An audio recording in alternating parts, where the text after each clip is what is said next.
Hello everyone, I am Sanoj Kumar, nursing tutor. तो आज का हमारा जो टॉपिक है वो बीएससी नर्सिंग सेकेंड ईयर के सब्जेक्ट एंड मार्क्स डिटेल के ऊपर है, ठीक है ना। क्योंकि बीएससी नर्सिंग सब्जेक्ट आप देखोगे और ओवरऑल मार्क्स देखोगे तो दोनों में डिफ्रेंशिएट है, उसी को एक्सप्लेन हम आज करेंगे। तो मैं सबसे पहले चाहूँगा कि अगर आप लोग मेरे चैनल पे नए हो तो मेरे चैनल को सब्सक्राइब कर दीजिए और अगर वीडियो अच्छी लगी तो आप उसे लाइक करना ना भूलें, ठीक है। तो बीएससी नर्सिंग सेकेंड ईयर, ठीक है, अकॉर्डिंग टू AQU मैं जाऊँगा आर्यभट्ट नॉलेज यूनिवर्सिटी जो कि आपको पटना में एस्टेब्लिश है, ठीक है ना।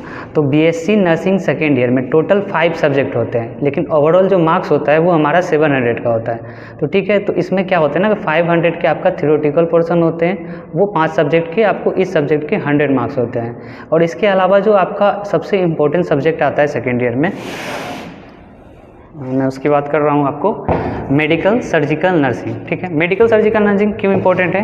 क्योंकि सेपरेट आपका इसका 100 मार्क्स का थ्योरेटिकल पार्ट होगा, ठीक है, और इसी का आपको 200 मार्क्स के प्रैक्टिकल एग्जामिनेशन कंडक्ट किए जाते हैं, जिसमें आपका 100 मार्क्स का जो दिया जाएगा वो कॉलेज का आपका इंटरनल असेसमेंट का मार्क्स होगा। और इसके अलावा यूनिवर्सिटी की तरफ से जब आपका कॉलेज में एक्सटर्नल आते हैं तो वो आपको 100 मार्क्स के असाइनमेंट चेक करते हैं और फिर उसके वाइवा बोर्ड्स लेते हैं और वो फिर आपको मार्क्स देते हैं। तो इस तरह से 100 + 100 मिला के मेडिकल सर्जिकल नर्सिंग के प्रैक्टिकल के आपके टोटल 200 मार्क्स होते हैं, ठीक है। तो ये होंगे आपके प्रैक्टिकल की बात। अब हम बात करेंगे आपके सब्जेक्ट की, ठीक है। तो पर सब्जेक्ट में आपका इसमें भी डिस्ट्रीब्यूशन है मार्क्स का। जैसे हम एग्जाम्पल ले रहे हैं आपका मेडिकल सर्जिकल नर्सिंग, ये बुक रही है आपके सामने।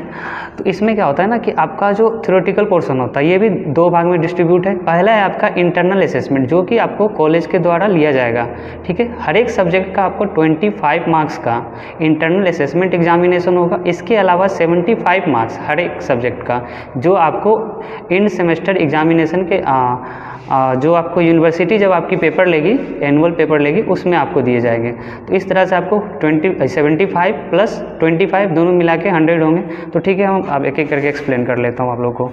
सबसे पहला आपका हो गया मेडिकल सर्जिकल नर्सिंग, इसमें भी 75 आपका एनुअल एग्जामिनेशन जो यूनिवर्सिटी लेगा उसमें दिए जाएंगे, ठीक है, और 25 का आपका कॉलेज कंडक्ट करेगा। तो मेडिकल सर्जिकल नर्सिंग जो हमारा बुक है इसमें आपको एज ए नर्स ये चीज़ पता होना चाहिए कि हमारे सिस्टम में कौन कौन से डिजीज़ कंडीशन होते हैं। जो हमारा 11 सिस्टम है उसके अकॉर्डिंग कौन कौन से डिजीज़ कंडीशन होते हैं। तो मेडिकल सर्जिकल नर्सिंग फर्स्ट जो कि आपको सेकेंड ईयर में पढ़ना है, और मेडिकल सर्जिकल नर्सिंग सेकेंड जो कि आपको थर्ड ईयर में पढ़ना है। तो वो उसमें आपका सिस्टम डिस्ट्रीब्यूट किया गया है। तो अभी हम सिर्फ मेडिकल सर्जिकल नर्सिंग फर्स्ट की बात कर रहे हैं। तो इसमें भी आप सिलेबस जब देखोगे बीएससी नर्सिंग के, तो उसमें सेकेंड ईयर में जो सिस्टम पढ़ने थे वो सारे डिजीज़ कंडीशन इसमें आपको अवेलेबल मिलेंगे, ठीक है।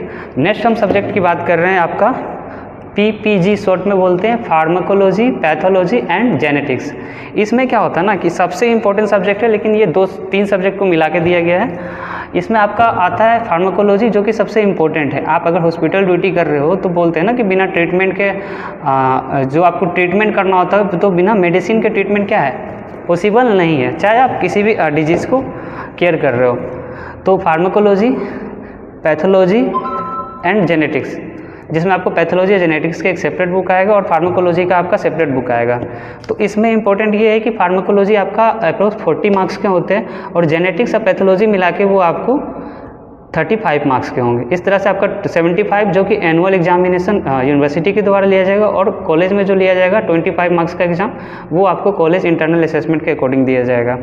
इसमें इंपॉर्टेंट है फार्माकोलॉजी जो कि आपको हॉस्पिटल से रिलेटेड आप कहीं पे भी वर्क कर रहे हो तो फार्माकोलॉजी इंपॉर्टेंट। इसके अलावा डिजीज़ कैसे होता है और जो भी कंजेनाइटल डिजीज़ है या फिर बोलते हैं ना जेनेटिक हेरिडेटरी डिजीज, तो वो सारी डिजीज़ कंडीशन आपको इन जेनेटिक्स में पढ़नी होंगी। पैथोलॉजी में आप डिजीज़ कैसे हो रहा है उसको देखेंगे, और फार्माकोलॉजी में देखेंगे मेनली 2 चीज़, आपका फार्माकोडायनेमिक्स और काइनेटिक्स। एक तो हो गया कि आपका दवाई जो शरीर के ऊपर कैसे वर्क करता है, और फिर शरीर जो हमारे दवाई के ऊपर कैसे वर्क करता है। तो इसके मैं सेपरेट वीडियो आपको बनाऊंगा, आप मेरे चैनल को सब्सक्राइब कर दीजिए। आपको इस पे फार्मा से रिलेटेड जो बीएससी नर्सिंग का हो गया या पैरामेडिकल या GNM या ANM उससे रिलेटेड जो भी फार्मा के सिलेबस में दिए हुए हैं तो वो मैं आप लोगों को सेपरेट उस पर बनाऊंगा। नेक्स्ट सब्जेक्ट की बात कर लेते हैं। नेक्स्ट आता है हमारा कम्युनिकेशन एडुकेशन टेक्नोलॉजी, या सिंपली इसको बोलते हैं हम लोग CET।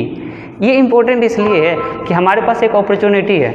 जब भी हम बीएससी नर्सिंग कंप्लीट करेंगे ना, तो उसके बाद हमारे पास है कि हम बीएससी नर्सिंग को पढ़ा सकते हैं, ANM को पढ़ा सकते हैं, GNM को पढ़ा सकते हैं। ये अपॉर्चुनिटी बीएससी नर्सिंग वालों को मिली हुई है, और उसी से रिलेटेड आपका ये कम्युनिकेशन एडुकेशन टेक्नोलॉजी है, जिसमें आपको बताया जाएगा किस तरह से आपको क्लासेस लेनी है क्या, और ठीक है।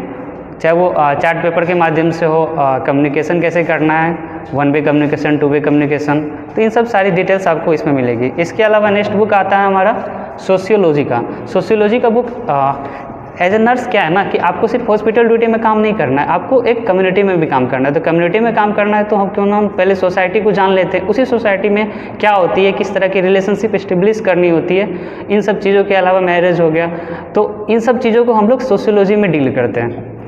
नेक्स्ट बुक अभी मेरे पास अवेलेबल नहीं है, लेकिन मोस्ट इंपॉर्टेंट बुक है आपका कम्युनिटी हेल्थ नर्सिंग, शॉर्ट में इसको CHN, और ये आपको सेकेंड ईयर में भी और फिर 4th ईयर में भी, तो इसलिए CHN फर्स्ट हम लोग बोलते हैं इसको। इसमें भी आपका 75 मार्क्स का ये एनुअल एग्जामिनेशन होगा, 25 मार्क्स का जो है आपका इंटरनल असेसमेंट एग्जामिनेशन होगा, जो कि आपको कॉलेज कंडक्ट करेगा। ये भी आपको इंपॉर्टेंट है, क्योंकि आप कम्युनिटी में जब जाते हो तो इसमें मेन इंपॉर्टेंट चीज़ आता है आपका कम्युनिकेबल डिजीज़। कम्युनिकेबल डिजीज़ में क्या होता है ना कि कम्युनिकेबल डिजीज़ मतलब एक डिजीज़ जो दूसरे को छुआछूत की बीमारी, जैसे हम सिंपल बोलते हैं, मतलब दूसरे में जाने के चांसेस हो। जैसे एग्जांपल के तौर पे अभी हम कोविड को ले लेंगे, तो कोविड भी क्या है, एक दूसरे से स्प्रेड हो रहा था। तो हमको ये बताया जाता है एज ए नर्स, हमको ये पता होना चाहिए कि कम्युनिटी में अगर कोई कम्युनिकेबल डिजीज़ आती है तो उस तरह से हम लोग कैसे प्रिवेंट करेंगे, दूसरे लोगों को कैसे उससे बचा सकते हैं, और या जिसको हो गया उसको कैसे ट्रीट करना है। ठीक है, तो सिंपली कोविड में आप लोगों ने देखा कि आइसोलेट करके हम जिसको भी कोविड पॉजिटिव आया था उसको आइसोलेट कर रहे थे, उसको घर वालों से भी मिलने तक नहीं दे रहे थे, ताकि वो घर वालों को भी वो डिजीज़ स्प्रेड ना हो जाए। इसके अलावा कम्युनिटी में किसी गवर्नमेंट का आप जैसे कोई एडवर्टाइजमेंट करना हो, या जैसे अभी फैमिली प्लानिंग के लिए हम दो हमारे दो, तो इसको एक्सप्लेन करना हो, तो इन सभी चीज़ों के बारे में किस तरह से कम्युनिटी में जाना है, वहाँ पे क्या क्या चीज़ का हमको नीड होगा, एक हॉस्पिटल किस तरह का होना चाहिए, एक कम्युनिटी में क्या क्या चीज़ें अवेलेबल होना चाहिए, इमरजेंसी में क्या क्या सुविधा मिलती है, इन सभी चीज़ों का एडवर्टाइजमेंट कैसे करना है या उसको कैसे डील करना है, इन सभी चीज़ों को हम लोग कम्युनिटी हेल्थ नर्सिंग में पढ़ते हैं। तो इस तरह से आपका टोटल जो मार्क्स हो गया, जैसे मैंने आप लोगों को बता दिया कि टोटल मार्क्स आपका 700 का हो गया, प्रैक्टिकल के 200 मार्क्स हो गए, और थ्योरेटिकल पर्सन के आपको 500 मार्क्स हो गए। Thank you. अगर आप चाहते हैं कि फार्मा और MSN के वीडियो देखना तो आप मेरे चैनल को सब्सक्राइब करना ना भूलें।